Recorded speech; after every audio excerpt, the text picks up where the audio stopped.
அனைவருக்கும் வணக்கம். விஜய் சாருக்கு முதல் வணக்கம். இந்த வீடியோ எதுக்காகன்னா, இப்போ ப்ரெஸ் மீட் சொல்கிறாங்க இல்லையா, ப்ரெஸ் மீட்டை ஏன் விஜய் சார் சந்திக்கலன்னு.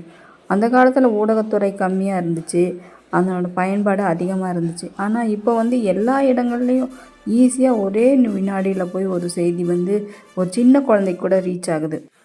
தொழில்நுட்பம் வளர்ந்துட்டு இருந்த சமயத்தில் ஆட்சியாளருக்கும் மக்களுக்கும் ஒரு பாலமாக பத்திரிகை துறை செயல்பட்டு வந்தது. இது மறக்க முடியாத உண்மை. ஆனால் தற்போது அப்படி இல்லை. தொழில்நுட்பம் நல்லா வளர்ந்துருக்கு. இப்போது ஒரு விஷயம் நடந்துச்சுன்னா அது சின்ன குழந்தைக்கு ஒரு நொடியில் போய் சேர்ற மாதிரி தொழில்நுட்பம் இப்போ இருக்குது. அதைத்தான் தளபதி கையாளுறாரு. தளபதியின் இந்த செயலை தவறு என்று விமர்சிப்பது நியாயமா? அப்படி என்றால் நம்ம நாடு இன்னும் தொழில்நுட்பம் மற்றும் பத்திரிகை துறையில் முன்னேற்றம் அடையவில்லையா?